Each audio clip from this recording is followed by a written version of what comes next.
Introduction. What if? When I originally started writing this book, I fully planned on calling it Sorry, Not Sorry. And yes, I was basing that title on a Demi Lovato song. In fact, I'd go as far as to say that the song was the impetus for this entire book. Imagine, if you will, the late summer of 2017 when I first heard this jam. It was a sunny Monday morning. I know it was Monday morning because my entire staff was dancing around our conference table, pumping themselves up for our weekly kickoff meeting. And I know it was sunny because it was summertime in Los Angeles. The exorbitant property taxes ensure that the climate will never fall below a balmy 73 degrees. We always dance it out before big meetings because it brings up our energy and gets us in the right headspace. Each week, to keep things fair, we rotate the role of house DJ, the person on our team who gets to pick our pump-up music. That summer, the entire staff, besides me, was under 28, so it was a millennial box of chocolates. You never knew what you were going to get. On that particular Monday, I heard the song for the first time. It was love at first listen. If you've never rocked out to this particular piece, you should add it to your workout playlist immediately. It's upbeat and fun and irreverent to the point of challenge. The exact kind of inspiration you want before an intense cardio session or a first run in the local mayoral election. Demi lets us know that she's looking great and feeling great and living her life on her own terms. And she's sorry, but she's not sorry. I live for this kind of jam. It's poppy and catchy and easily fits in the arsenal of music I use to give myself energy or alter my mood. After that first experience, I quickly developed a song crush. I listened to it in the shower, at the gym, in the car. I even went so far as to play the Kids Bop version when my children were around, so I could keep it in rotation. I mean, that's commitment, you guys. Anyone who has ever suffered through Kids Bop can attest that it's the seventh circle of parenting hell.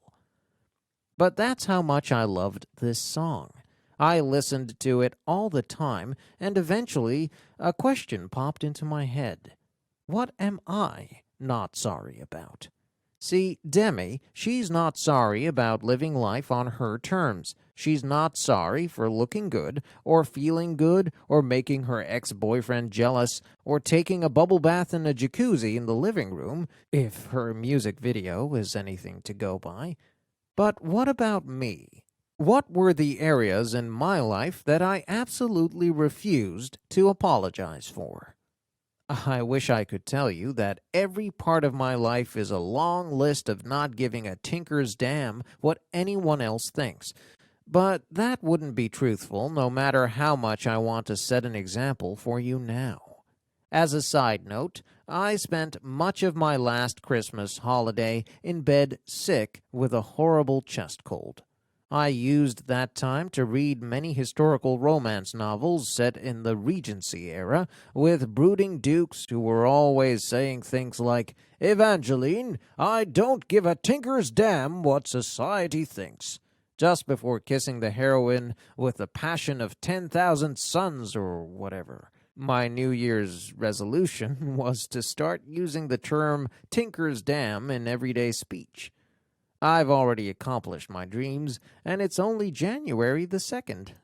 Huzzah! But truly, like many other women, I'm still in the process of overcoming a lifetime of people-pleasing.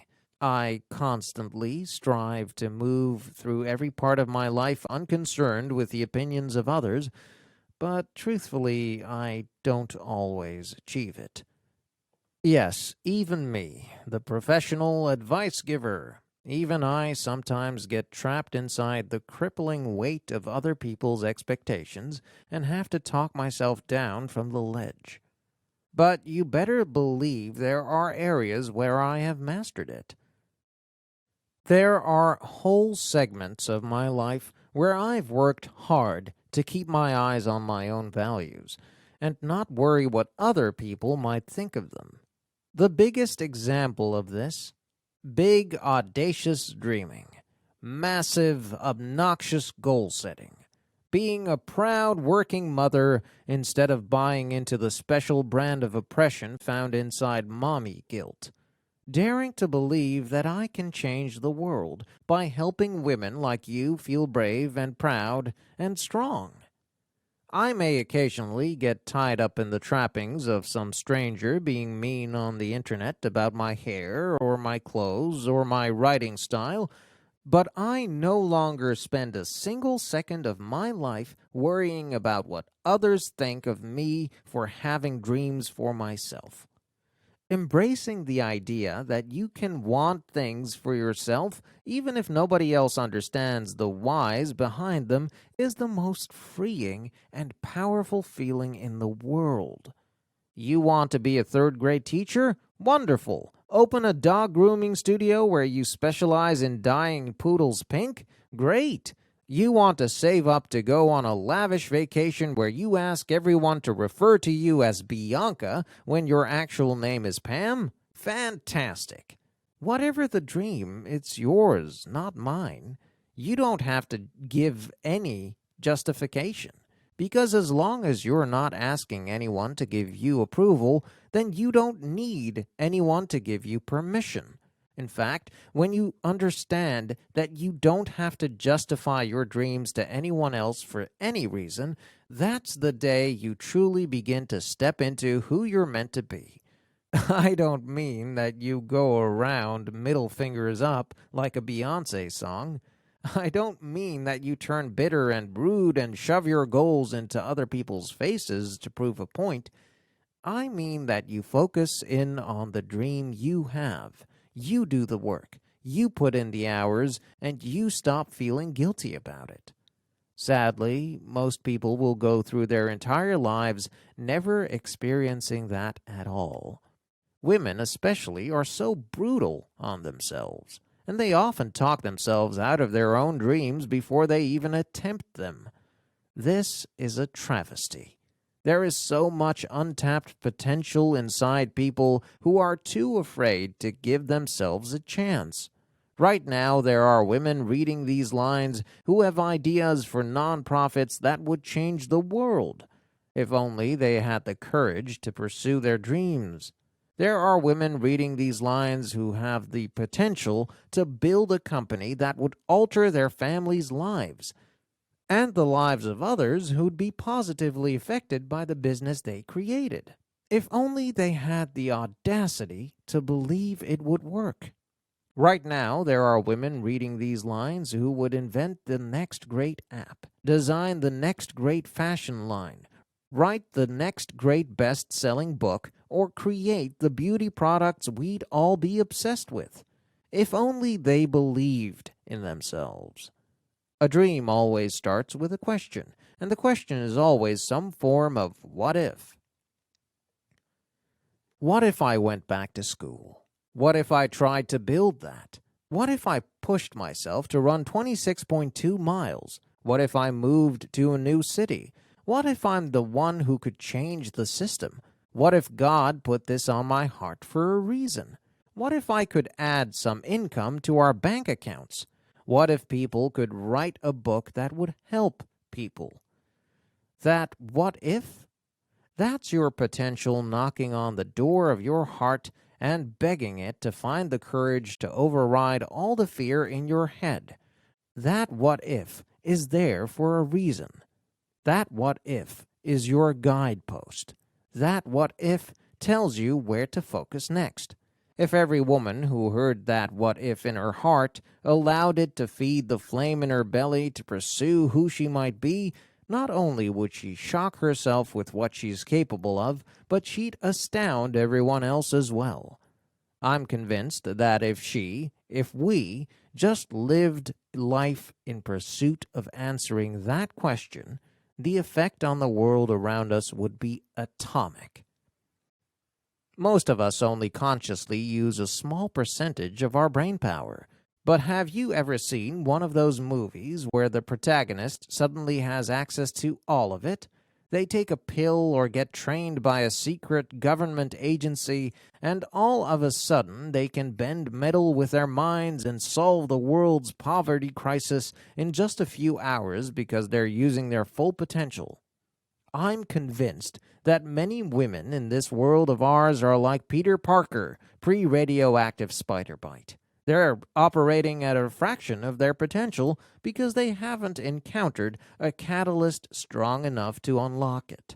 Only a small part of our population is encouraged to believe in themselves and their potential from childhood on. People raised with advantages tend to see more possibilities. People who were taught self-worth from a young age are more likely to believe in their capabilities as adults. People with more resources usually perceive a goal as more easily achieved than those who have less. But what if you weren't raised to believe in yourself? What if you didn't have advantages or many resources? How likely would you be to believe you're capable of so much more? How likely would you be to stick with your goal when you get knocked off course? But what if you did stick with it? What if you did believe? And not only you, but what if all sorts of women all over the world made the decision to replace other people's expectations with their own imaginations of who they might be? Can you imagine if 25% more of the world, or 15% more, or even just 5% more women decided to embrace their what if? Can you imagine if they stopped allowing the guilt or shame that comes from not being a certain way or a certain type of woman to squash their potential? Can you imagine the exponential growth we'd see in everything from art to science to technology to literature? Can you imagine how much more joyful and fulfilled those women could be? Can you imagine how their families would be affected? How about the community? How about other women who see their success and are inspired and emboldened by it, and use it as a catalyst to spark change in their own lives? If that sort of revolution were to occur, a revolution of what if, we would change the world. In fact, I believe we can change the world. But first, we've got to stop living in fear of being judged for who we are. I've been sitting here for the last 12 minutes trying to figure out exactly how to ease us into this discussion topic. But you know what? We're all grown-up women. We can handle it. We can handle real conversation. We can handle someone holding a mirror up to our lives, and we can admit some hard truths when it comes to what's holding us back. So here it is. Women are afraid of themselves. No, it's true. If we weren't afraid of ourselves, we wouldn't spend so much time apologizing constantly for who we are, what we want out of life, and the time required for us to pursue both. For the average woman, the story goes something like this. When you came into the world, you were totally and utterly yourself. It wasn't a conscious decision to be exactly who you were, it was instinct. Were you loud? Were you quiet? Did you crave cuddles? Were you fine on your own? Your needs were simple, your focus was crystal clear, and you didn't ever think about being any certain way. You just were. Then something changed. Something big happened. Something that would shape the rest of your life, even if you couldn't have been aware of it at the time. You learned about expectation. There you were, being your adorable baby self, and suddenly that didn't cut it anymore. You were expected to do things. Stop throwing your sippy cup on the floor. Stop screaming when you don't get your way. Start using the restroom like an actual person. Stop biting your brother just because you feel like it. Two really critical things happened during the period when we switched from being totally accepted as is to having to live up to some expectation. The first is that we learned to live within societal norms. This is a good thing because, sister, if you were still using a diaper at 32 because nobody helped you figure out a toilet, That would not be cute. The second thing that happened is that we learned how to get attention, and to a child, attention equals love. In fact, if you never learn any better, you'll go through your entire life believing that to have someone's notice means you are loved. See, social media as a whole. Listen up, because I'm about to tell you something that may help you understand literally every person you know, and possibly yourself as well. When you were a newborn, you needed constant care and notice to stay alive. But at some point, you stopped getting that undivided attention because you didn't need it anymore. But you still liked other people's regard. You were a baby, after all. And so your clever mind started to test out ways to get notice on demand. Some toddlers get attention by being affectionate, so they learn to be dependent upon it. Some toddlers get attention by doing something that makes their parents laugh, so they learn to entertain. Some toddlers learn to get attention by doing something good that everybody praises. They become an achiever. Some toddlers notice that when they fall down and hurt themselves or when they're sick, mommy gives them extra time and care.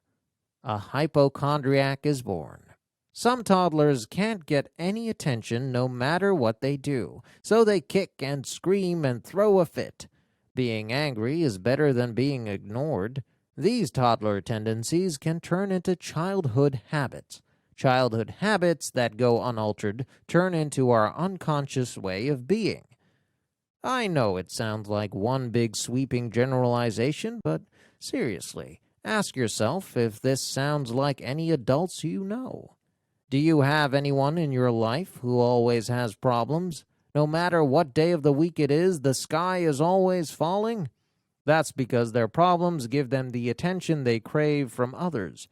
Do you know anyone in your life who's an overachiever, a workaholic, always pushing themselves? That's likely because they, like me, got attention through achievement as a child, and the habit is hard to break. Do you know any women who seem utterly helpless? They constantly need someone else to help them fix the problem or counsel them through every decision. I'd bet my bottom dollar it's because they were raised in a home that fed them those lies or controlled every decision for so long that they have no confidence in their own capabilities. My point is, we learn at a very early age that there are things we can do to hold on to attention. And even if the specifics of how we do it morph and change over time, the overarching way we're taught to gain notice as a child, from being entertaining to being an achiever, chronically sick, overly angry, or always in crisis, often remains the same and affects the way we seek attention as adults. For me, it was always through achievement that I was able to receive notice from my parents.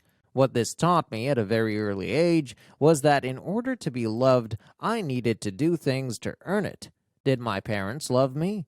Absolutely. But to a child for whom notice is the outpouring of love, the absence of any leads to a desperation to learn what she can do to receive it. So let's recap. You're a child and you learn that certain behaviors will get you notice. This begins to implant itself into who you're growing to become. But that's not the only hurtful thing you're learning. It's around the same age when you not only learn how to get love, but you're told who you'll have to be in order to keep receiving it.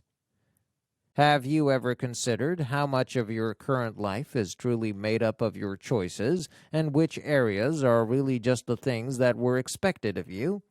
I was raised knowing that I would get married and have children, and quickly. In my small hometown, most of the girls I went to high school with had their first child by the time they were 19. When I had my first son at 24, I was practically ancient. 24. What in the actual world? In retrospect, that seems incredibly young to me. The idea of one of my kids having a baby by 24 makes me start to hyperventilate. There's so much life to live, so many things to see, so much you don't know about yourself yet at that age. I can't say that I'd change anything about when I got married or when I had babies, because that would mean I wouldn't have the children I have now.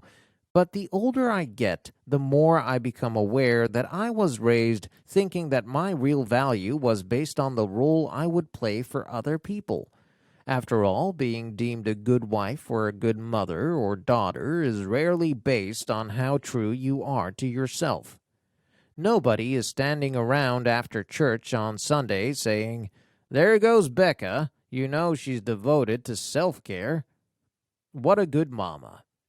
Or, "Oh, look, Tiffany is training for her next half marathon. Look at all those hours she's putting into getting strong. What a good wife."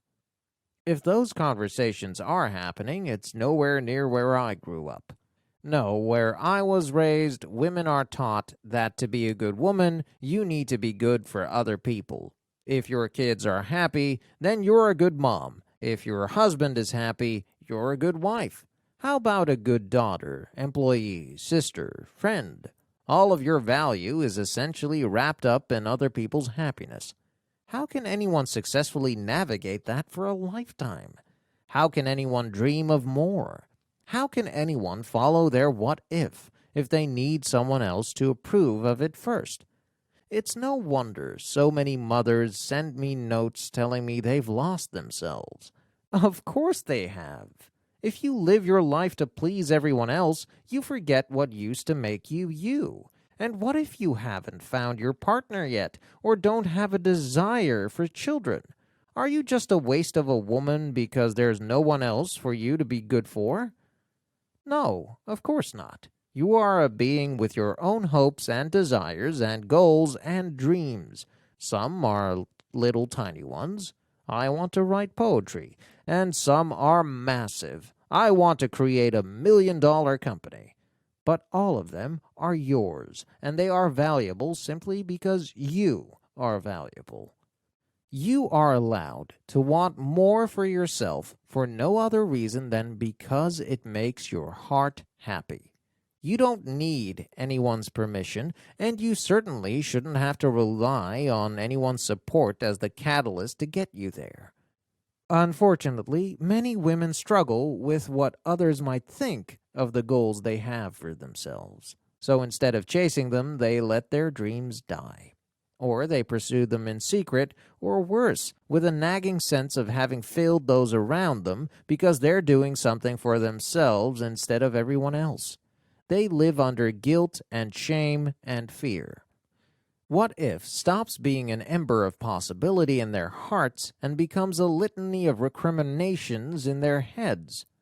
What if I fail? What if they laugh? What if I waste my time? What if this makes them mad? What if they think I'm greedy? What if I'm losing all this time with my family for nothing? When we stay in this place, fear runs our lives and prevents us from moving forward, even to the smallest degree. We may live with a massive fear of failure and a major perfectionist complex. Or we may be afraid because other people have already achieved what we're considering. So what's the point? Or maybe we're afraid of embarrassment, of falling off the wagon again. Or we worry we're not smart enough, pretty enough, young enough, old enough. So many possible ways we're not enough. As women, we've had a lifetime of lies fueling our fears. We've had a lifetime of believing that our value lies primarily in our ability to make other people happy. We are afraid of so many things when it comes to our dreams, but the biggest fear is of being judged for having them in the first place. I call BS. It's about time someone did. I call BS to that lie in my own life, and I absolutely call it on your behalf as well. At the beginning of every single year, I sit down and think of what the overarching theme will be for my work. I try to come up with a message for you, for my tribe, for this group of women that hangs out with me online.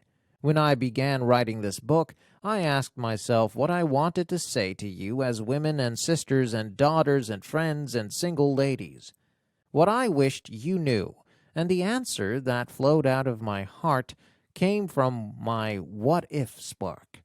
If I could tell you anything, if I could convince you to believe it, it's that you were made for more. You were made to have the dreams you're afraid of having. You were made to do the things you don't think you're qualified for. You were made to be a leader. You were made to contribute. You were made to make changes for good, both in your local community and the world at large.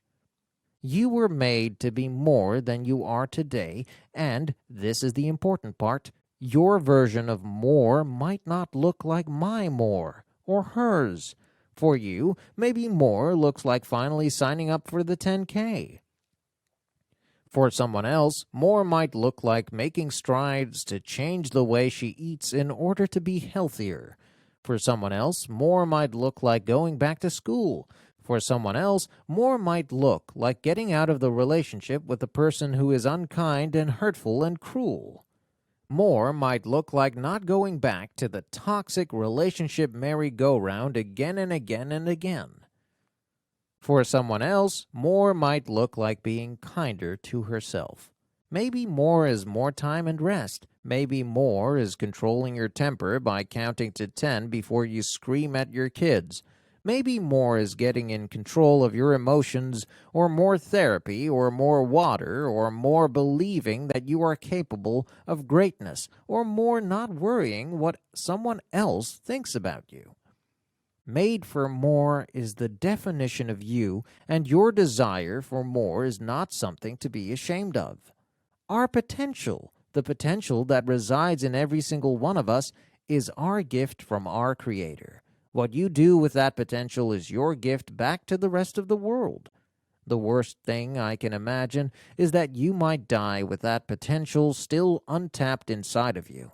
And so I wrote this book, of the former Demi Lovato title, as encouragement, as a field guide, and also as the wind that fans the flames of your what-if spark so that it turns into a wildfire. Why? Because the world needs your spark. The world needs your energy. The world needs you to show up for your life and take hold of your potential. We need your ideas. We need your love and care. We need your passion. We need your business models. We need to celebrate your successes. We need to watch you rise back up after your failures. We need to see your courage. We need to hear your what if. We need you to stop apologizing for who you are and become who you were meant to be. I spent a lot of time trying to figure out exactly how I wanted to lay out this book. It's the most, I hope anyway, tactical advice I've ever written down. I wanted it to be easy to understand and easy to apply to any kind of goal, and so I needed to get to the core of what has made it possible for me to achieve my dreams. What I finally asked myself was, which elements have either helped or hurt me in my pursuit of personal goals over the last 15 years? After all, I'm not an expert. I'm not a specialist or a professor, and I don't know the answer for everybody else. What I do know is how to get from a little town and a childhood filled with trauma to being a successful entrepreneur who built a multi-million-dollar company with only a high school diploma under her belt. I do know how to go from being an insecure young girl drowning in the anxiety of other people's perceptions to a confident and proud woman. I do know how to go from being severely overweight and unhealthy, using food as a coping mechanism and unable to walk up the stairs without getting winded, to a marathon runner who leaps out of bed each morning ready to take on the day.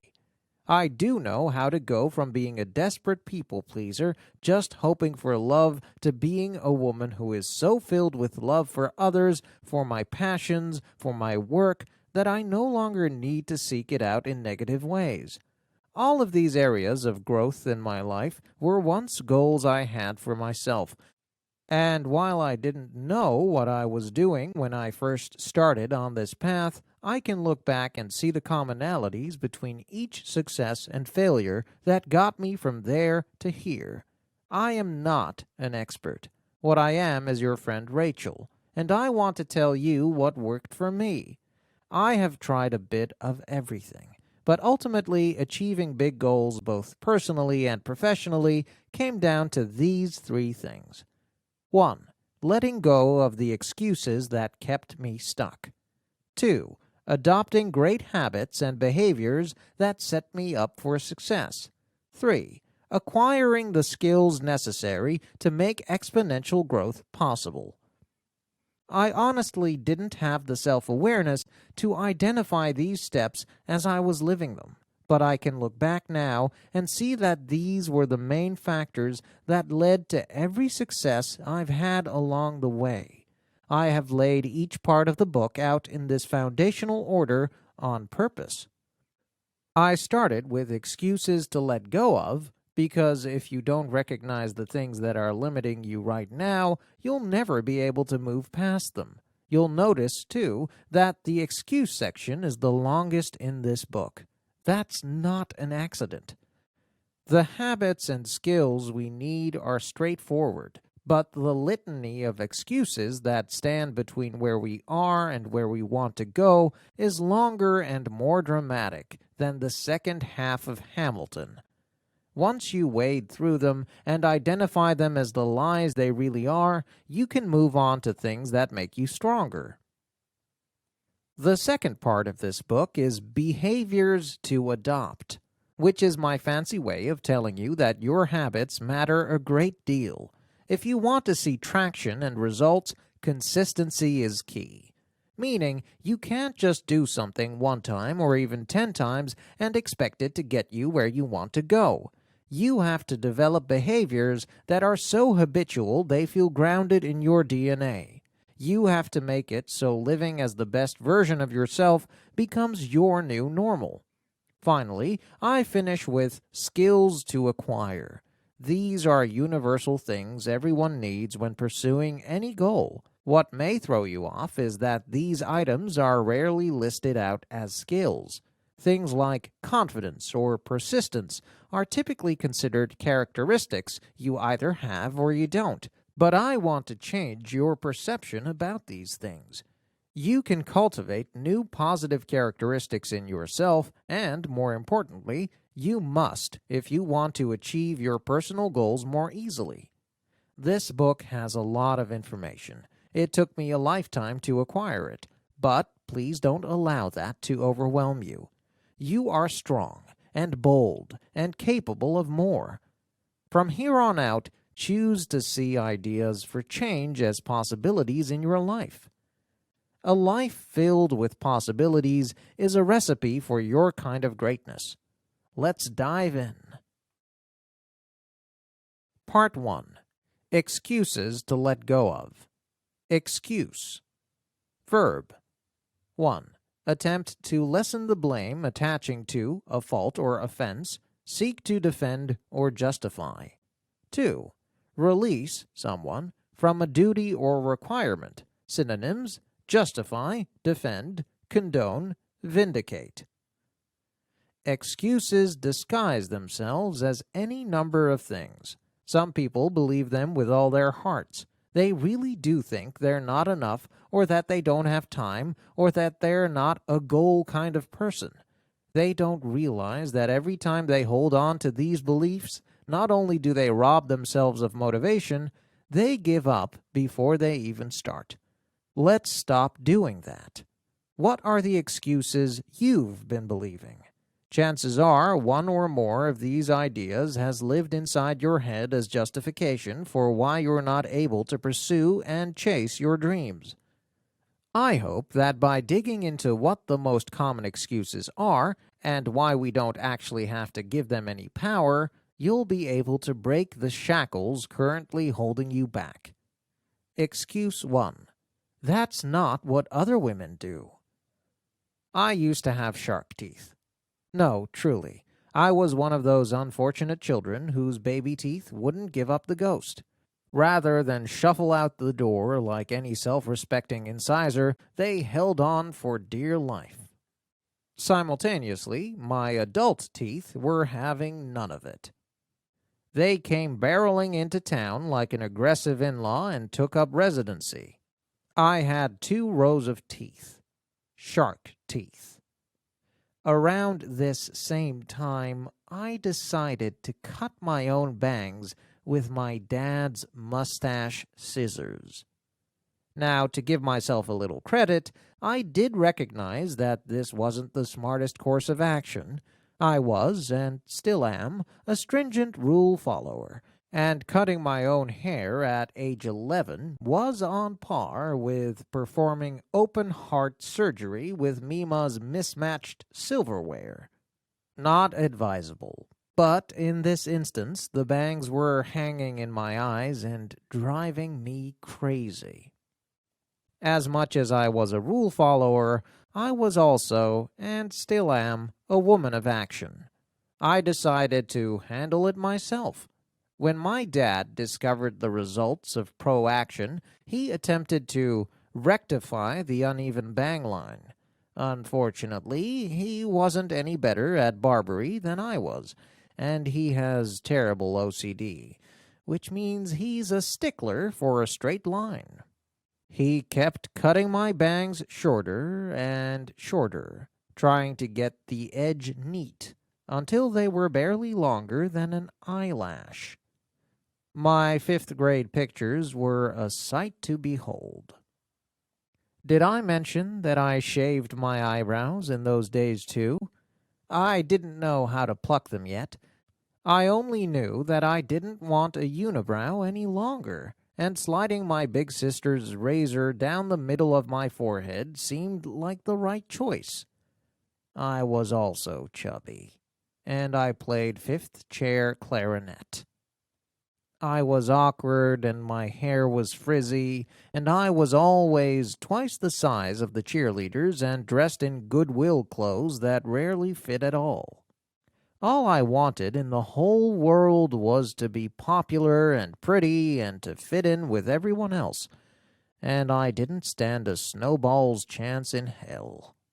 When you're little, you have no control over the way you look or what you have access to or whether you fit in with the crowd, but you're absolutely aware of what's missing, what's lacking, what should be there. All you have to do is look in the direction of the people who do seem to fit in, who do seem to have it all figured out, to see your lack.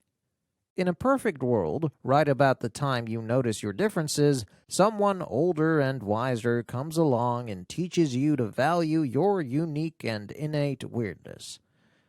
They walk with you and speak truth into your life and, maybe, show you the best way to keep your hair from looking like that one episode of Friends where Monica visited Barbados. In a perfect world, they'd encourage you to be yourself while also helping you figure out how to improve in the ways that grow your self-confidence. But most of us didn't grow up in that perfect world. Most of us grew up identifying from a very early age all the things that were wrong with us. We believed we were too fat, too ugly, too awkward to be loved and accepted without making some big changes. Some women handle it by sinking further and further into themselves. Other women handle it by rebelling. The world doesn't like my weird? Fine. I'll be so hugely other that I'll repel you before you get close. Or, if you're like me, you decide right around the time of the shark teeth and the inch-long bangs that being this awkward and weird and tragic-looking, frankly, sucks. So you, in all your prepubescent glory, start paying attention to what other girls are doing, and like that scene in The Little Mermaid, where she gets super fired up about finally having a chance to walk on dry land, you decide you, too, are going to be part of their world. You are going to do whatever it takes. Act, dress, look, and speak in a way that offers you the most acceptance. It wasn't a fast process. But eventually I got braces and learned to flat iron my hair, and by the time I was in my mid-20s, I'd gotten very good at playing a part. In fact, I got so good at being just like every other woman that it didn't even occur to me to question whether I enjoyed the choices I was making. By the time I started wondering whether I liked the road I'd put myself on, I felt too far gone to turn back, and so I lived a double life.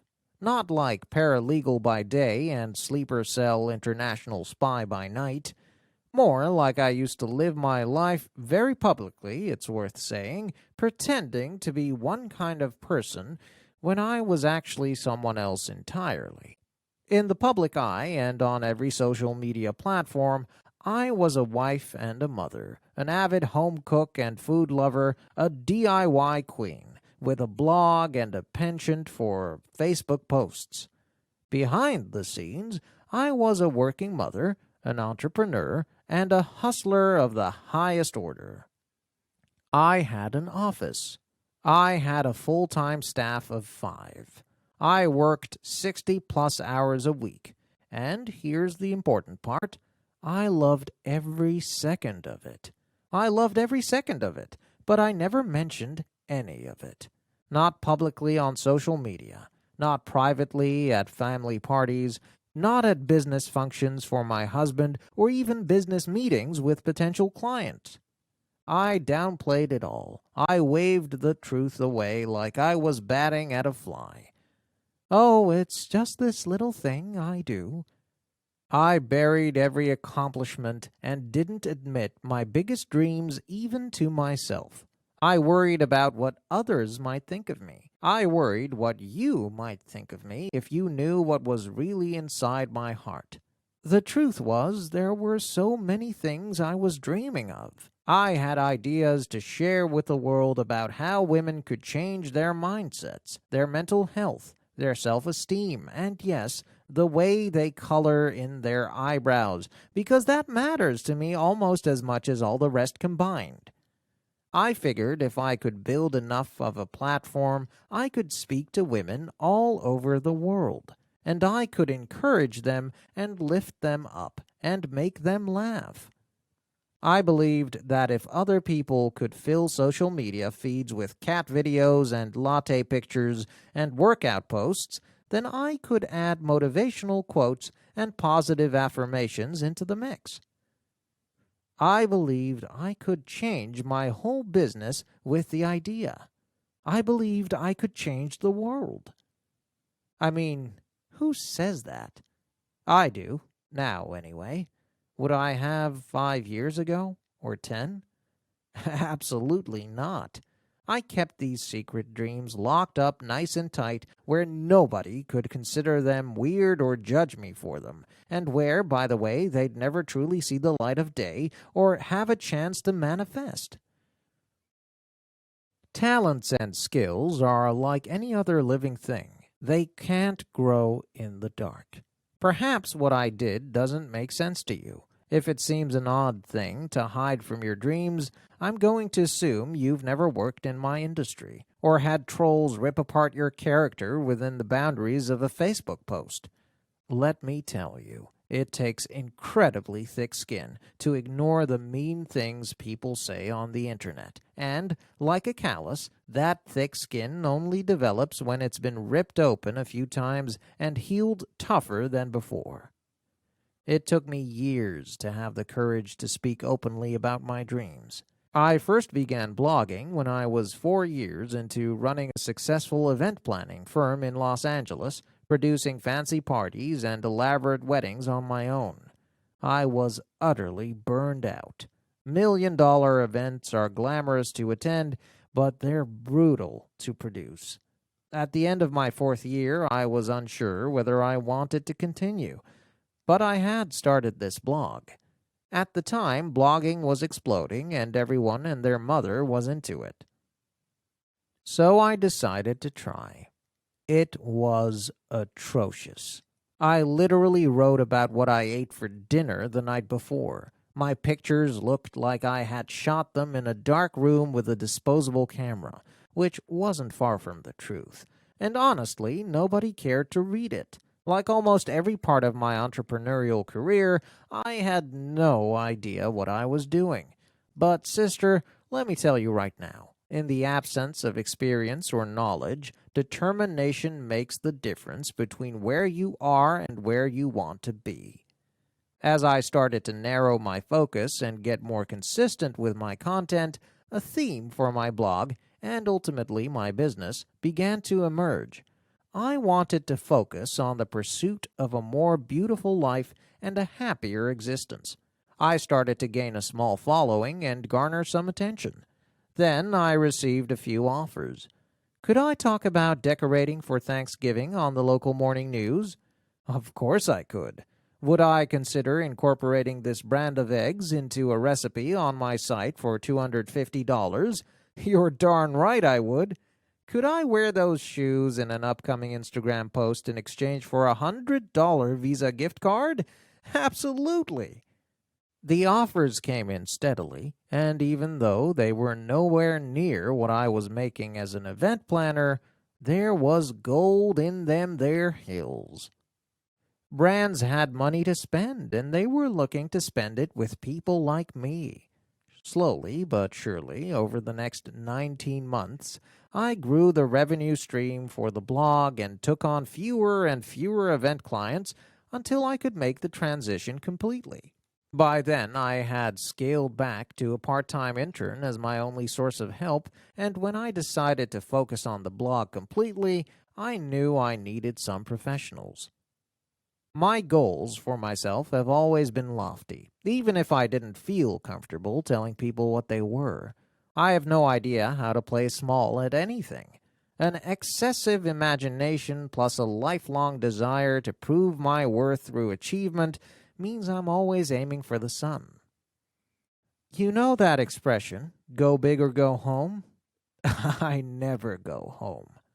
If you give me a wiener dog puppy for my birthday, I'm going to, well, number one, I'm going to be surprised. I've never asked for a wiener dog, so I'm not sure what this gift even means, but I'll embrace it wholeheartedly. I'll name him something elegant, like Reginald Wadsworth, the 8th Duke of Hartford. And it won't be long until I'm imagining building a small farm outside Phoenix where I can raise my championship dachshund for a competition. The point is, as soon as I decided to grow the blog side of the business, I knew I needed staff to help me do it.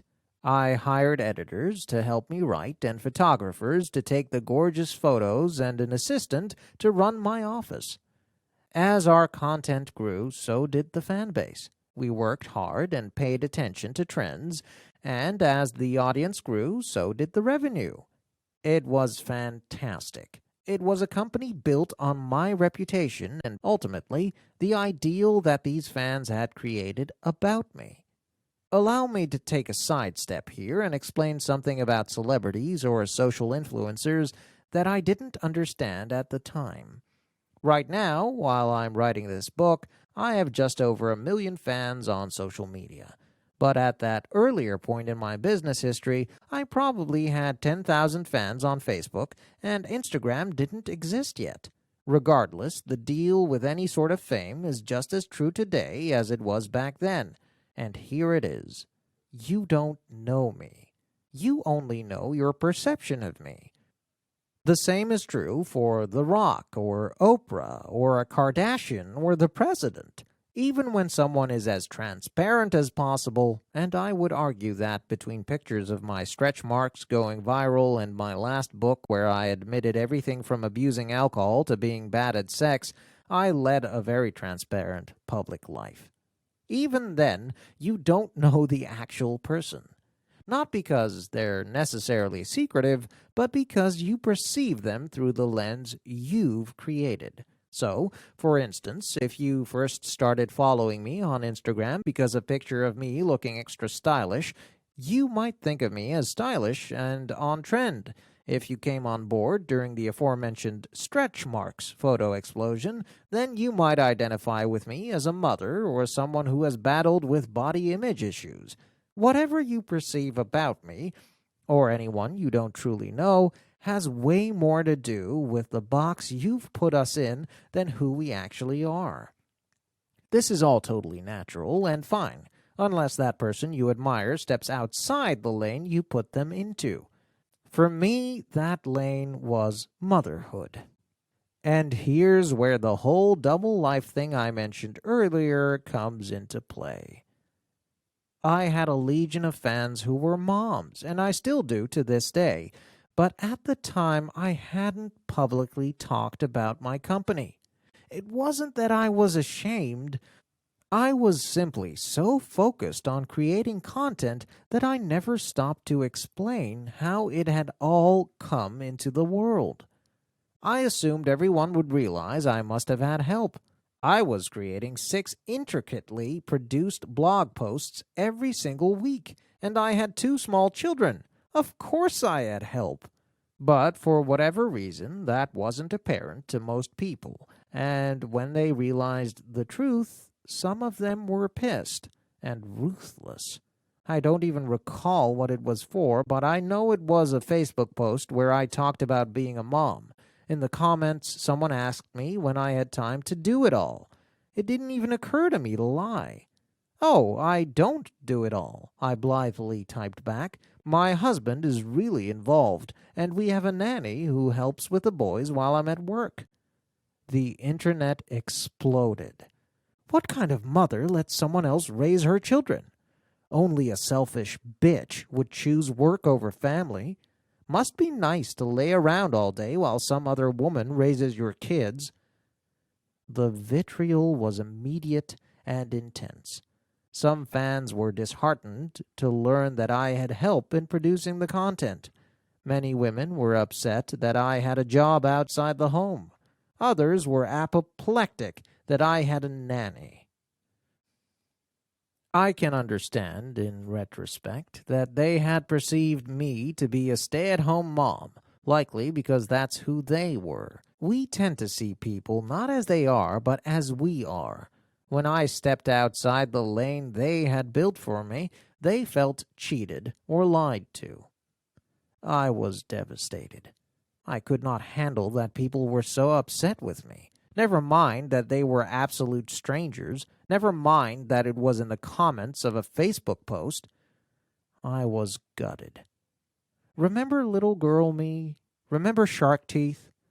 Well, she still desperately wanted to belong, and she hated the idea that anyone might be upset with her. It honestly seems stupid in retrospect, because I'm so far removed from that insecure young woman. Thank you, therapy. But it made me second-guess everything I did and said publicly. There were a handful of topics I knew would make people angry, so I stopped mentioning them altogether. Working, entrepreneurialism, my team, having a nanny, having a housekeeper, business trips, it all quickly became taboo. I focused on what people loved. Pinterest-worthy photos on how to get organized, parenting advice, exercise tips, and cupcake recipes ruled the day. I worked my butt off for years to grow and scale my company, but if you asked me at the time what I did for a living, I would demurely tell you that I had a little blog.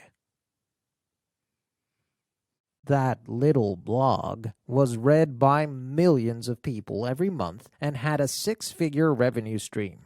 But I understood that the business behind the blog was upsetting to certain people, so I never mentioned it. And it wasn't like I just kept certain aspects of my life quiet. The very nature of keeping it a secret started to reinforce the idea that what I was doing and who I was something to be ashamed of. This fed my mommy guilt. This fed my insecurities about the right way to be a wife. When anyone said anything negative about my choices, either online or in person at a family function, I didn't question it. I came to believe that they were right, that I was doing all this wrong, that a good woman or wife or mother would live totally for her family. Only I couldn't give up. I loved my business, and I loved trying to solve the puzzle of entrepreneurship. It made me happy. It lit my heart on fire. It made me feel alive. But simultaneously, I didn't want anyone to be inconvenienced by the thing that gave me joy. How many of you do that? How many of you reading this are living half-lives, or worse, are a shadow of who you were truly meant to be because someone in your life doesn't fully appreciate or understand you? I didn't want to give up on my dream of a successful business, but I also didn't want anyone to disapprove of me. I lived this double life for nearly 5 years and suffered from constant anxiety attacks.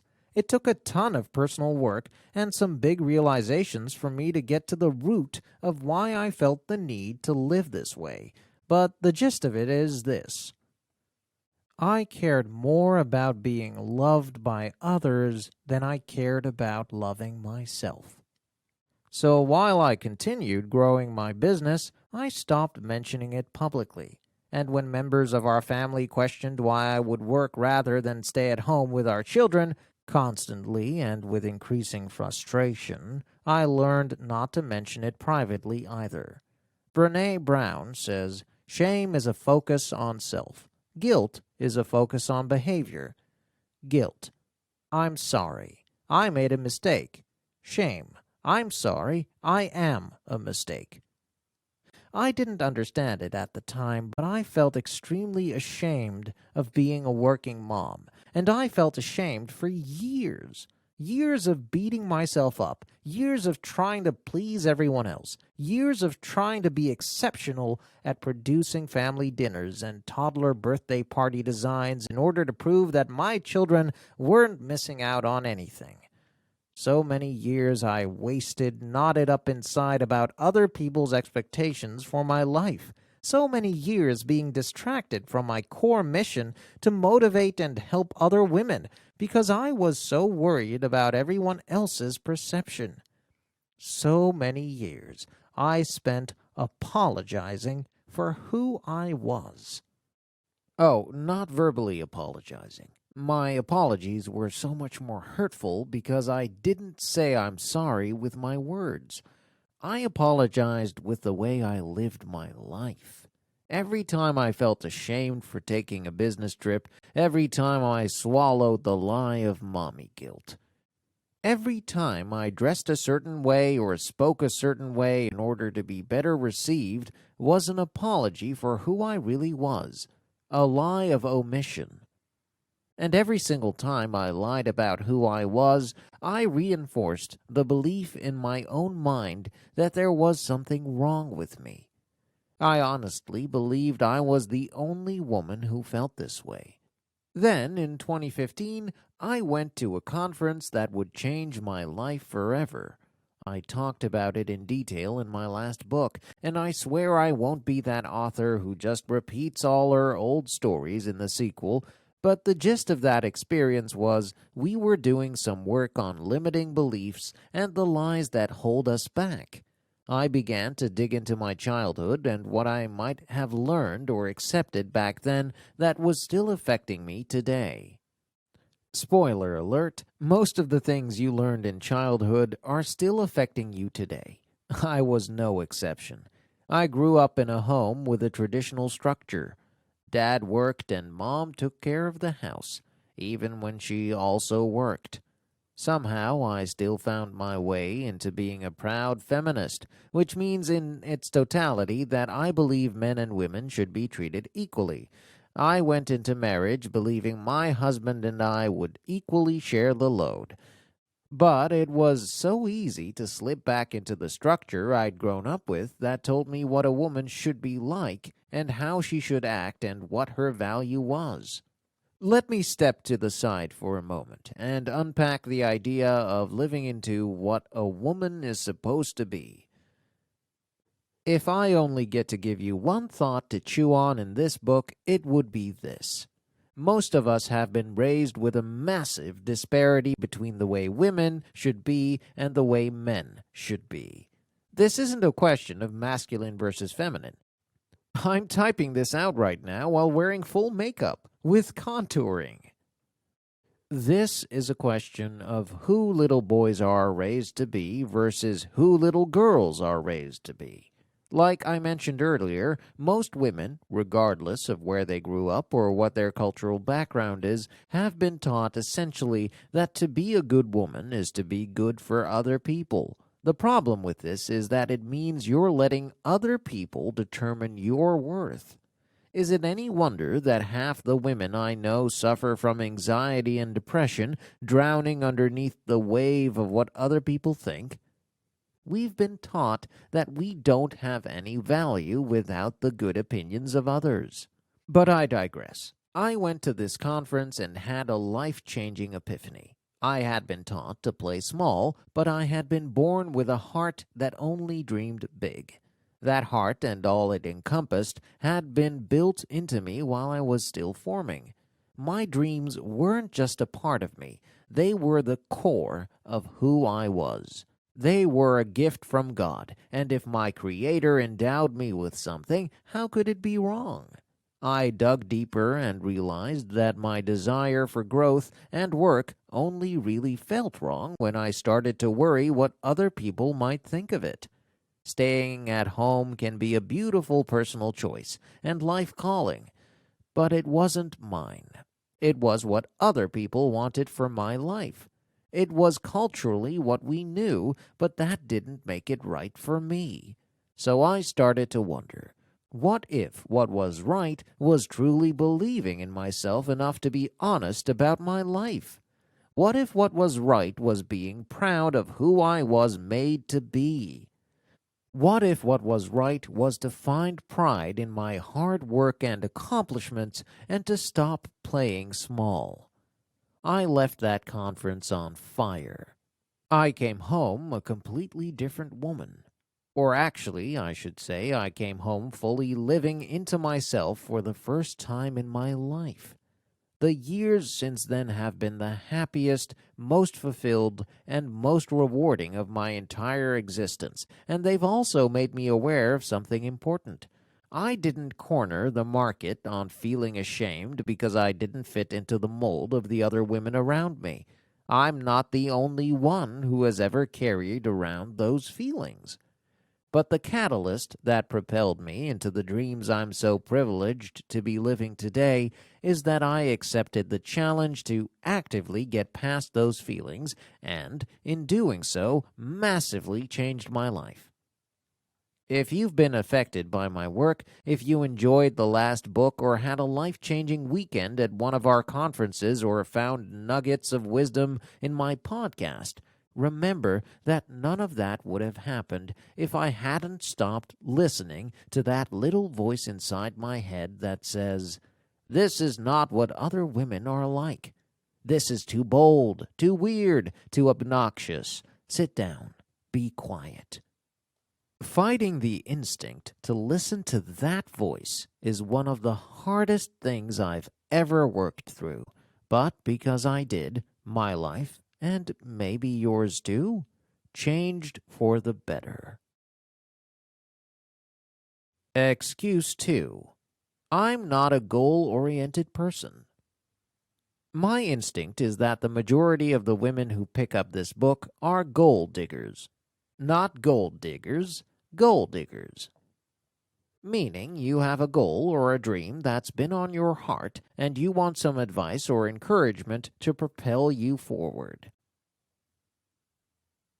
But chances are, amongst the crowd are also women who are curious or wondering or maybe just fans of my YouTube channel who aren't really sure how this whole goal thing is going to work for them. Because, well, they're just not a goal-oriented kind of gal. They've decided that it's simply their genetic makeup. Some people are into that whole personal growth thing, and some people aren't. These people may even wish they were that kind of person, but don't have a lot of hope for it, because that's just not the way I'm wired. The thing is, I totally understand why you'd think that. I mean, obviously, if you didn't come into the world already having mastered something, it was just never meant to be yours. Walking, speaking, eating solid foods without choking to death, driving a car, spelling, using a computer. All of that was just naturally a part of who you were from birth, right? No, don't be dumb. You learned those skills just like you learned a million other things. I'm not arguing that you aren't currently a goal-oriented person, because perception is reality, and if you believe it's true, then it absolutely is. What I'm arguing is that you're missing a word in the sentence. You're not a goal-oriented person yet. Finding your goal, focusing in on it, and learning to work to get closer to it every day is possible for anyone. Finding your goal takes some soul-searching and some clarity, but the other two, having focus and being productive enough to get closer to where you want to go, those are just habits. If you don't already have them, it's only because you haven't developed them yet, not because they'll never be yours. Dreams are things you hope for your life. Dreams are the things that occur to you as you go about your day. Things like, I wish I didn't feel so tired all the time. Wouldn't it be great to get into shape? Or, I'd love to be debt-free. Or, I wish we could take a luxury vacation this summer. Or, I wish we didn't have to live paycheck to paycheck. Maybe I could start a side business. Because we all come from different places and backgrounds, our dreams are as unique and varied as our hairstyles. Everyone has dreams for their life. Everyone. Not everyone admits it to themselves or even considers their idle wishes a possibility, but every single person reading this book wants something. Those wishes you have, those are dreams. But a dream and a goal are two different things entirely. A goal is a dream with its work boots on. A goal is a dream you've decided to make real. A goal is a destination you're working toward instead of an idea you're only considering or hoping for. Hope is a beautiful thing and an incredibly valuable tool to help keep us motivated and inspired about the possibility for the future. But let's be very clear on this point.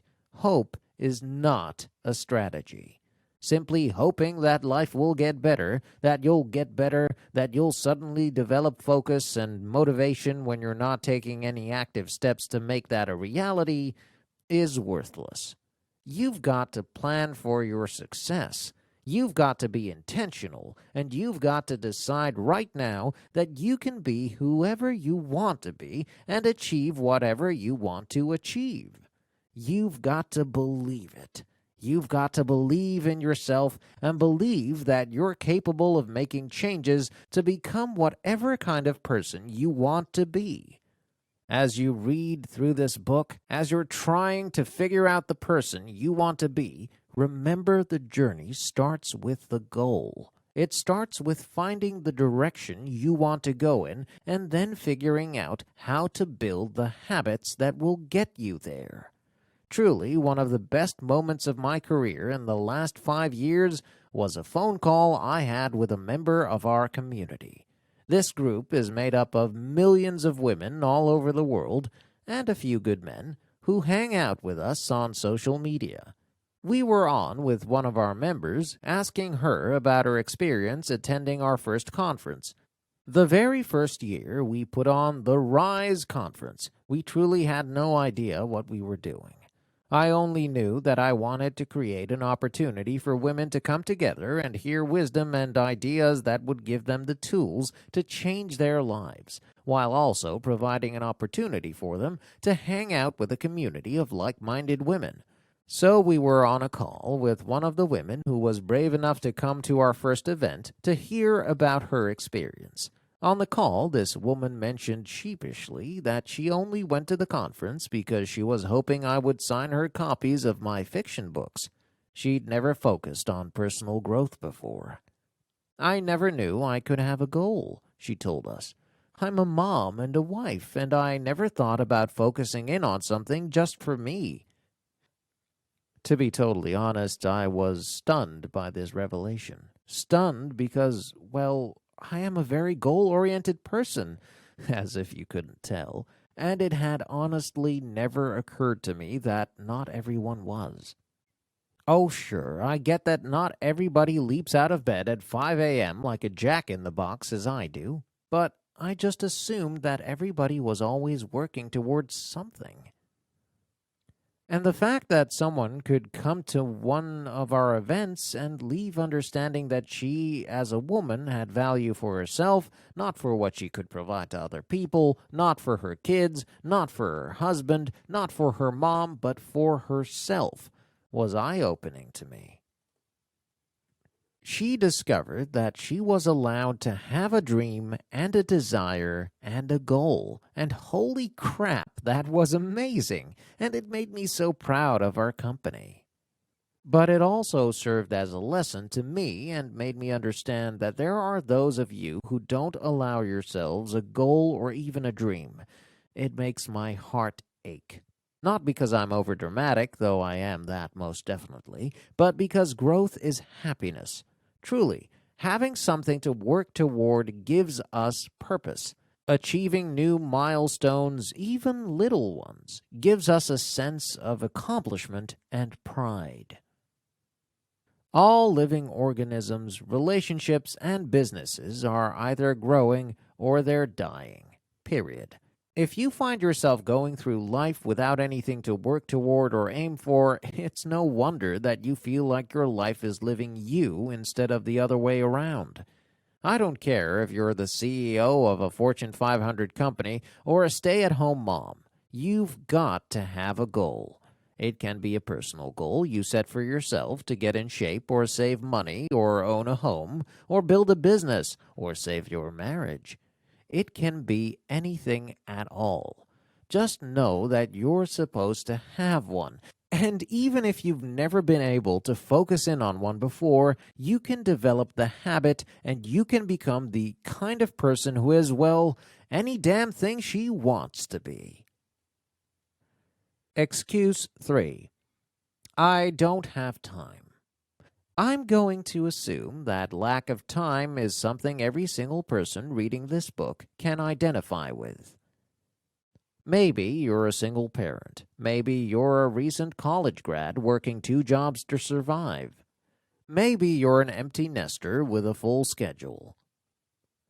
The truth is, no matter where you are or which season of life you're in, there's a solid chance that you struggle to find time. Often, there doesn't seem to be time for the things you'd like to have more of in life. Time with your friends, time with your partner, time to get a massage or walk through Target alone for a whole hour without your kids just so you can remember what it's like to shop slowly and hands-free. But it can also be hard to find time for your goal. When are you going to pursue it? Where will you fit in with your current job or current life or the current children you have to keep alive? How can you add this to a schedule that already feels overwhelming and too big to carry? Well, sister, here's the truth, and it may or may not surprise you that I've given this answer before, but it remains true. You aren't going to find the time to pursue your goals. You're going to make the time to pursue your goals. And the first thing you're going to need to accept is that you are in control of your schedule. Yes, you high-level executive. Yes, you mama of 4. Yes, you college student with 27 events this week. Yes, you high-level executive. Yes, you mama of 4. Yes, you college student with 27 events this week. Yes, you entry-level assistant with a demanding boss. You are in control of your schedule. In fact, there isn't one thing in your life or your calendar right now that you didn't allow to be there. Let that sink in for a second. Being overscheduled? That's on you. Not finding time to feed yourself? You. Spending 2 hours a night watching TV or scrolling Instagram as a way to relax? Also your choice. Girl, the question is never, do you have enough time? The question is, how are you using the time you have? It's possible to put yourself through college while being a stay-at-home mom. Women do it all the time. It's possible to train for a half marathon while working full-time. Women do it all the time. It's possible to build your own business at night after you finish working at someone else's company. I did it. Back when I was still a coordinator working in the entertainment industry, I started to fantasize about what it would be like to own my own company. I dreamed about it endlessly, and in the days before Pinterest, I would tear pictures from magazines and store them in a binder for some day. At the time, I worked 50-plus hours a week at my day job, and I had been married less than a year, so there were plenty of things to fill up my weekends.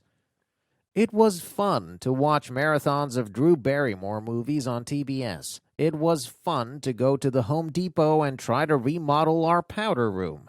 It was fun to save up for the wagon wheel sampler platter at the Black Angus on date night.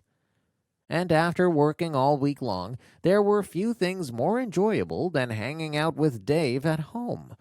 But as the dream of starting an event planning company began to grow bigger and bigger in my heart, I knew I'd have to give up something.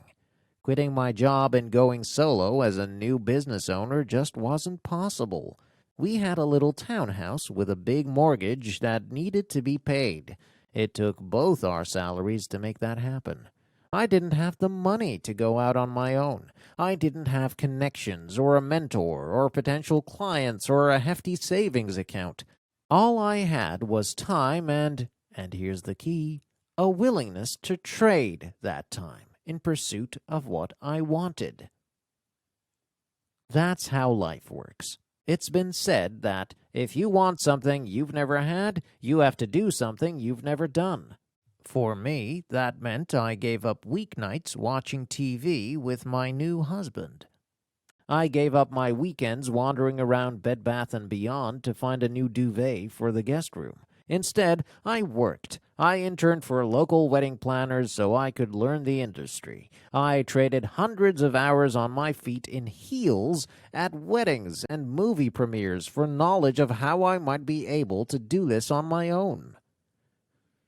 I worked for a solid year in one of the hardest, most thankless jobs on the planet, event assistant at high-end parties, in addition to my regular working hours, and I worked them for free. I never got a nickel for those hours. I traded comfortable weekends at home with Dave for the opportunity to work with demanding clients and abusive event planners in order to learn about the industry I wanted to be a part of. Not to put too fine a point on this, but it sucked. Do you think I wasn't tired after my regular job? Do you think I wanted to go run a wedding rehearsal for a bridezilla on a weeknight after putting in 10 hours at the office? Do you think I wanted to miss out on friends' birthday parties and weekends away so I could work a wedding? Do you think it wasn't discouraging to be treated badly when I was working for free? Of course it was. But dude, look where it got me. I used the knowledge I learned that year to launch my own event planning company. I used that event planning company to start my blog. That blog gave me this fan base. And later, that year I spent working for Mean Girl event planners gave me the storyline for my first best-selling fiction book, Party Girl. Learning to carve time out of my day back when I first started in business meant that whenever I wanted to commit to something new, I understood that the only thing standing between me and my new goal was a willingness to find time for it. For instance, when I wanted to write that first book, I started waking up at 5 a.m. in order to push toward my word count before my kids woke up. I learned to write whenever and however I could in order to get to my goal. That tactic still serves me to this day. Right now, I'm editing this chapter on the stairs of an overcrowded gate at the Toronto airport. I've just spent 3 days doing press and book signings, and I'm exhausted to the marrow of my bones. But I believe in this book, and I want to get it into your hands as soon as possible, which means I'm choosing to sacrifice some rest time in order to make this happen. If I want to achieve any new thing in my life, the question is never, can I do it? The question is always, what am I willing to give up in order to get it? That's what it boils down to. Not whether or not you have the time, but whether this goal you have is so compelling, so beautiful, so necessary to your future happiness that you're willing to trade your current comfort in order to achieve it. You in? You willing to give up a little of today's rest for tomorrow's possibilities? The first step is to get over the excuse that you don't have time. The next step is to reconfigure the time you do have in order to achieve the goal you're after. Here's how. 1. Make a timeline of your current week. You know how, when you meet with a nutritionist for the first time, they ask you to keep a food diary for a week so you know every single thing you consume? This is the same idea. You need to account for every single hour in an average week. I want you to list out everything you do. The easiest way is to open a calendar app on your phone and document as you go. Did you go on a run that took 45 minutes? Add it. Did you volunteer at the church bake sale? Add in all the time it took, including getting ready, drive time, etc. Did you spend 58 hours this week playing Candyland with your toddler? We all bow down. That's sainthood work right there. Put it in the calendar. Once you've recorded an entire week, figure out where you have the time to add 5 hours a week to work on your goal. Don't hyperventilate. 5 hours is not actually that much time. That's 1 hour a day for 5 days out of 7. That's 1 3-hour session and less than a handful of 30-minute segments. There are a ton of ways to mix and match this time.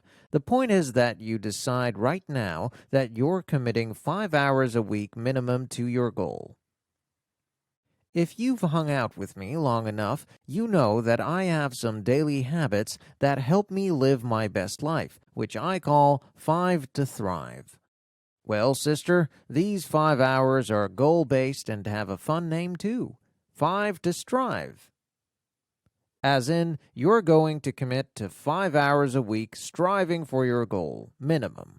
If you've got more time, give it, but at the very least, make a habit of your 5 hours and stick to it. 2. Once you've set your new schedule, treat your 5 to Strive hours as sacred. If I open your calendar next week, I should see a life that's set up around the things that you want to achieve. Let's say you told me, my goal is to get into incredible shape this year because my husband and I have always wanted to run a half marathon together, and this is our year. If I open your schedule right now, will I see 3 appointments a week to run?